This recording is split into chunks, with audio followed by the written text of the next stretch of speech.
Vous écoutez Salade composée. Ici, pas de recette toute faite, mais un joyeux mélange. Deux femmes qui font partie de la même famille sans l'avoir vraiment prévu et qui ont décidé d'en parler. Moi, c'est Laure, maman de Louise, Julia et Valentin. Et moi c'est Julie, maman de Margot et Zoé et belle-maman de Louise et Julien. Dans ce podcast, vous allez entendre notre histoire, notre quotidien. Nous y abordons les difficultés que peuvent rencontrer les familles dites recomposées. Avec sincérité, mais surtout beaucoup d'humour, sur notre salade composée. 4 adultes, 5 enfants, 3 chats. Un joyeux mélange pour une famille qui ne rentre dans aucune case. Belle écoute! Salade composée, c'est le podcast qui parle des familles recomposées, telles qu'elles sont vraiment. Imparfaites, mouvantes, inventives, et qui vivent des situations parfois plus difficiles, comme toutes les familles. L'épisode du jour est un peu spécial et différent de ce que nous vous avons proposé jusqu'à maintenant, puisque nous avons une invitée. Louise, l'aînée de la fratrie qui a presque 17 ans au moment où nous enregistrons cet épisode. Bonjour Louise, Bonjour. nous sommes ravis de t'accueillir dans notre podcast parce que nous parlons beaucoup de vous, les enfants, dans Salade composée. Nous trouvions ça important de vous donner la parole. Alors Louise, pour commencer, est-ce que tu veux bien te présenter en quelques mots? Bonjour, je m'appelle Louise, j'ai 16 ans, bientôt 17. Je suis donc l'aînée de cette fratrie de 4 sœurs et un frère. Je suis la fille de Laure et Emmanuel et donc la belle-fille de Julie et Guillaume. Je suis la grande sœur de cette famille, de mes petites sœurs de 12, 7 et 5 ans, les petits frères et sœurs. Merci. Alors déjà, moi j'ai été très contente, tu es ma fille, j'ai été très contente que tu acceptes de participer. Est-ce que tu sais pourquoi tu m'as dit oui? Tu nous as dit oui pour participer, donner ta voix dans ce podcast. Oui, parce que je trouve ça important de pouvoir parler de ces sujets-là ça peut être des sujets tabous dans plein de familles qui sont pas qui ont pas forcément les mêmes liens que nous et que donc ça permet d'informer les autres et qui pourraient peut-être prendre exemple pour améliorer leur vie ou la qualité dans leur famille. Super. Je crois donc que tu avais 7 ans au moment de la séparation. Est-ce que tu peux nous dire de quoi tu te souviens, de ce que tu as ressenti à ce moment-là, quand papa et maman ont dû t'annoncer qu'ils se séparaient? Qu'est-ce qui s'est passé dans ta tête? Alors moi, à ce moment, je m'en souviens très bien. Enfin, j'ai une mémoire assez, descriptive. On était, dans l'appartement à Levallois et on était, avec Julia assis sur le canapé. Donc ils nous ont, annoncé qu'ils se séparaient et qu'on allait, vivre dans des appartements différents. Et alors moi, je me souviens que, à ce moment-là, j'ai ressenti de la colère et que je suis allée me mettre dans un coin et j'ai pleuré et que Julia, elle voulait me réconforter et que moi, je voulais pas l'entendre et que donc à chaque fois qu'elle venait me voir, je partais dans un autre coin de la maison. Je sais pas combien de temps j'ai fait ça, mais c'est ce dont je me souviens. Ouais. Alors c'est marrant, j'interviens, mais du coup, moi j'ai pas du tout cette image-là qui me reste, donc c'est intéressant, la mémoire des souvenirs et la situation. Je me souviens en effet de beaucoup de pleurs, mais je me souviens surtout que vous vous êtes, collées en fait toutes les 2, toi et Julia, l'une à l'autre et que vous avez pleuré ensemble. Moi, c'est vraiment l'image qui me vient et je vois très bien dans quelle pièce en plus. Donc tu vois, est-ce qu'on réinvente ces souvenirs? C'est intéressant, hein, quand même. La perspective, Ouais. aussi, Ouais, et qui porte le regard et cetera. Mmh. Et est-ce que tu peux me dire, si tu te souviens de la première fois que tu m'as vue? Alors toi, oui, c'était, dans le jardin à Asnières, enfin dans la rue devant, que quand tu es arrivée, c'était une robe bleue, je m'en souviens et tu avais un chapeau et j'ai filmé la scène avec mon petit appareil photo, mais Guillaume, je m'en souviens plus. Mais toi, oui, c'est vraiment resté parce que c'était pour une fête à Asnières et avec Julia qui dit, «Non, c'est mon papa», et cetera. Alors du coup, pour l'anecdote, en fait, la première fois que je t'ai vue, c'était chez papa. Ouais. Ouais, je vous avais vues toutes les 2 d'abord et c'est là où effectivement Julia a ouvert en me disant, «C'est mon papa à moi». Donc j'ai bien compris que c'était son papa et il n'était pas question que je lui prenne son papa et toi, tu as été beaucoup plus facile d'accès tout de suite Ouais. et on s'est très bien entendus ce soir-là, et cetera, et c'est peu de temps après, effectivement, où j'ai été invitée, chez tes grands-parents à une fête de famille et vous avez toutes les 2 couru dans la rue pour venir me revoir. Ça faisait vraiment peu de temps qu'on se connaissait. Effectivement, tu as filmé mon arrivée et j'avais bien une robe bleue, oui. Et Guillaume, en fait, tu l'as rencontré pour la première fois lors d'un déjeuner très informel qu'on a fait, le midi, dans un resto. On va assez souvent dans la ville où on allait assez souvent.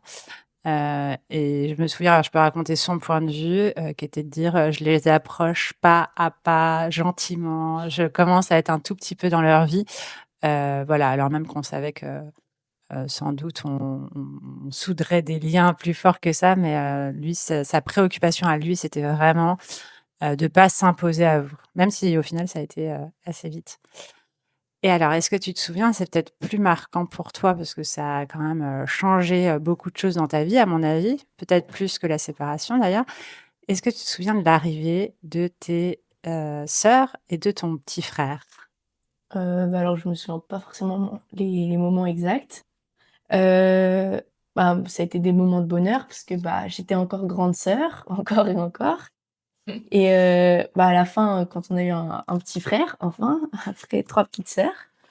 Après Margot, je me souviens que c'était aussi pendant la période du covid, donc on n'avait pas pu beaucoup, la voir, à l'hôpital et cetera. C'est Zoé. C'était Zoé? C'est Ah, Zoé, ouais. Margot est venue. oui et Margot, tu pu pour venir. Valentin, on était Zoé, en non. vacances à Sable d'Or, quand on a appris la nouvelle et donc on a pu le voir en rentrant de vacances et que c'était, des moments de bonheur, de joie et que, on était, ravis d'agrandir la famille.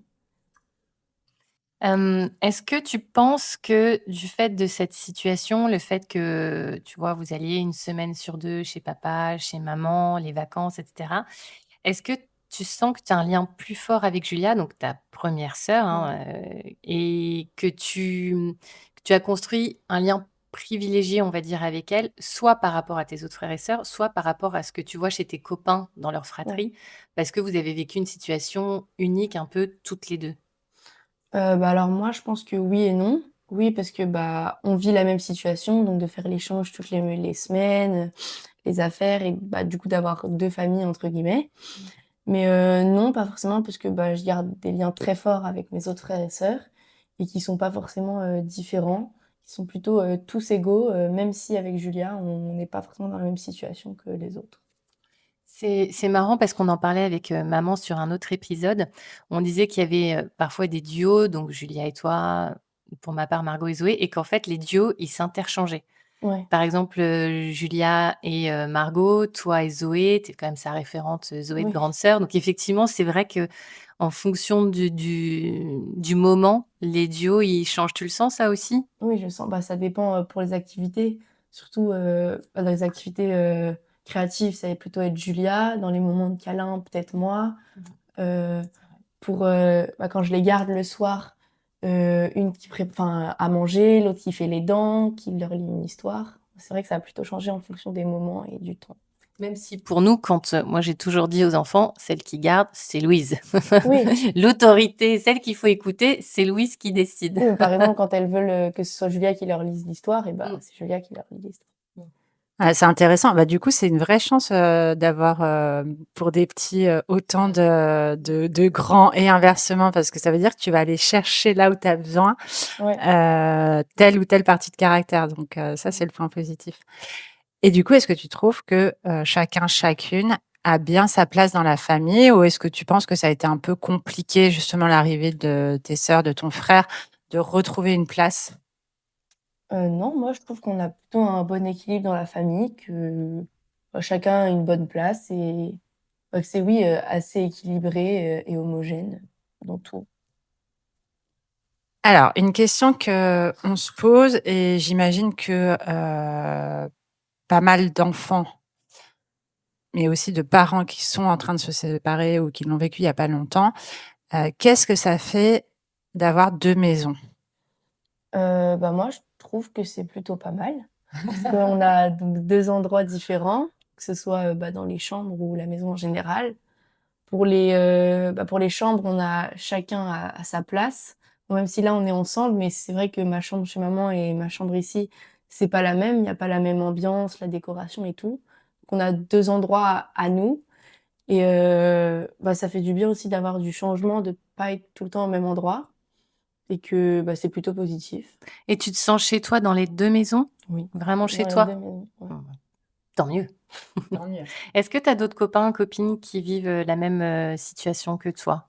Alors la plupart de mes copains, ils ont, les parents séparés. D'autres où ils sont pareils en garde alternée, donc la majorité, ou certains où ils font, 3 jours, 10 jours, 1 week-end sur 2, puisqu'ils voient moins un de leurs parents ou quoi, mais la plupart, on est en garde partagée et ça se passe plutôt bien dans les 2 cas. Et toi, tu penses que c'est le modèle idéal pour toi, la garde alternée, même si tu dois beaucoup déménager? Alors moi, je pense que oui, parce que, ça nous permet de garder le même équilibre avec les 2 parents, les 2 familles et de se voir tout autant, l'un et l'autre. Et puis les petits frères et petites sœurs n'auraient pas été Ouais, d'accord de pas partager équitablement, je pense. voilà. Ah bah, c'est vraiment la question, récurrente qui revient tout le temps, c'est, de mon côté, hein, c'est: «Quand est-ce qu'elles reviennent mes sœurs?» Et alors maintenant qu'il ça y est, il a un peu plus la notion, du temps, il est vraiment calé sur cette histoire de nombre de jours. Elles reviennent le lundi. Si jamais pour X raison on change et que c'est un autre jour, il faut recompter, donc ça le perturbe. Voilà, donc en effet, la garde alternée, moi je pense que même pour, tes sœurs et ton frère, c'est quand même, ça serait difficile de faire autrement, en fait. Ouais. Alors, une question qu'on se pose avec Julie, c'est: est-ce que, tu es contente ou est-ce que ça te dérange ou ça te gêne, le lien qu'on peut avoir avec, Julie, le fait qu'on fasse, ce podcast, mais plus largement le fait qu'on communique, autant l'une et l'autre? C'est-à-dire que moi je vous ai toujours dit: «Attention, je sais ce qui se passe de l'autre côté, vous pouvez rien nous cacher». Ah non, moi je trouve ça plutôt bien parce que, ça permet d'être plus soudés aussi et de se dire qu'il y a pas 2 endroits différents et que, c'est la même, qu'on soit chez papa ou chez maman et que, ça permet de renforcer et de, garder ce lien même si on est chez maman et même si on est chez papa.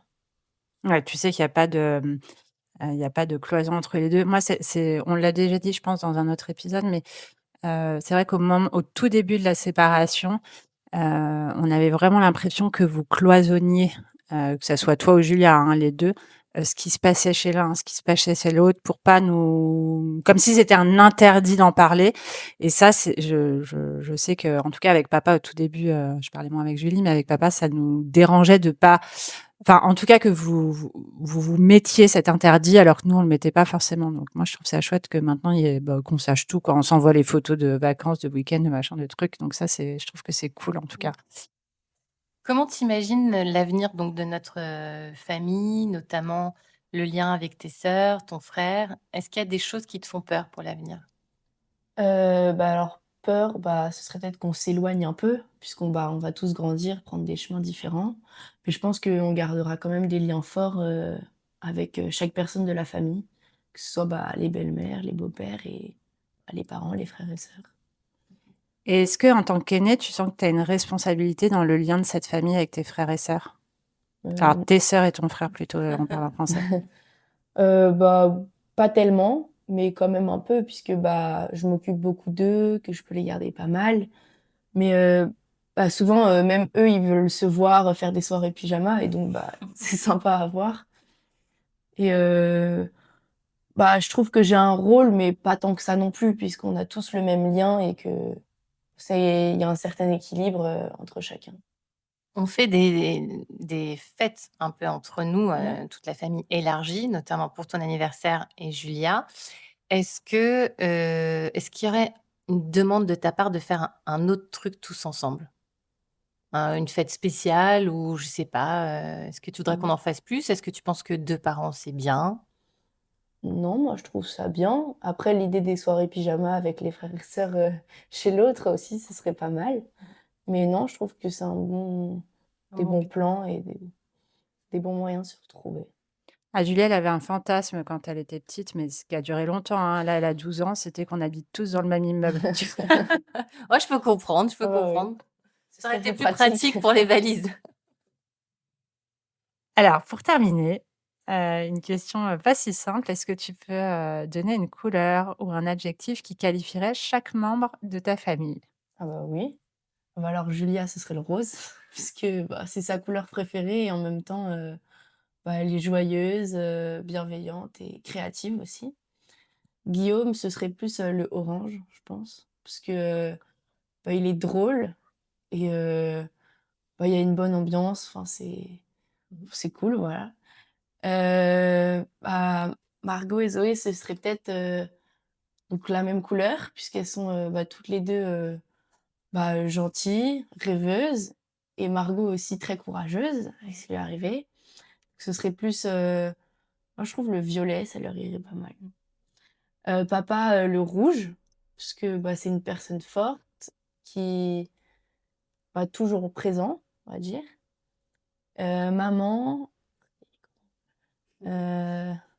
plus, alors je dirais maman le doré et Julie l'argenté, parce que du coup, bah, vous allez un peu ensemble avec le même caractère.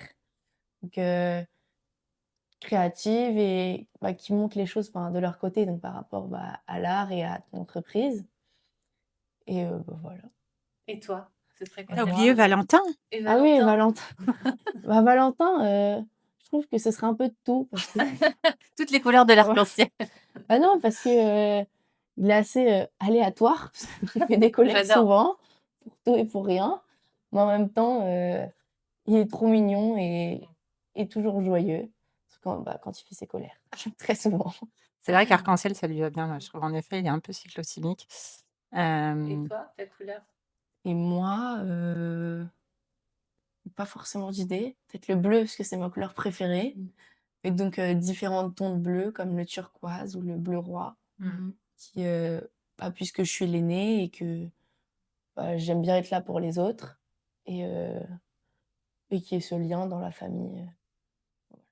Ouais, je te vois bien, moi aussi, en bleu un peu foncé, franc. Peut-être en bleu clair, d'ailleurs, en fait. Ça serait chouette.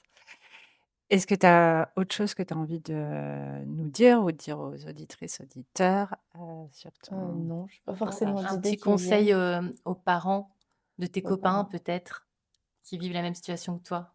Bah, qu'il faut pas forcément se fermer à l'autre, et bah, que c'est la même, enfin qu'il faudrait garder la même situation et le même partage dans les deux familles, les mêmes activités et tout, pour pas que ça fasse de blocage ou donc ça permet de plus partager. Oui, une structure dans la famille. Bon, bah, très bien. Et ça, on le rappelle quand il n'y a pas de défaillance ni psychologique, ni de violence au niveau de la séparation. C'est en effet quand la base en elle-même est saine. Ce qui est le cas dans beaucoup de familles quand même, comme on peut constater. On vous remercie beaucoup pour cette Merci. visite. C'est à toi, Louise. Bah, Merci à vous. Louise. Je suis très fière que tu sois ma fille Bah, et que tu vives ça avec nous. C'était un super moment. Et on vous souhaite une magnifique journée, fin de semaine. Et une belle écoute. Merci, Laure. Merci Julie, merci Louise. Vous venez d'écouter Salade composée, le podcast qui parle des familles dites recomposées. Vous avez envie de suivre nos aventures? Abonnez-vous pour ne louper aucun épisode. Autrement, vous pouvez nous suivre sur Instagram, sur la page Salade composée podcast. À très vite.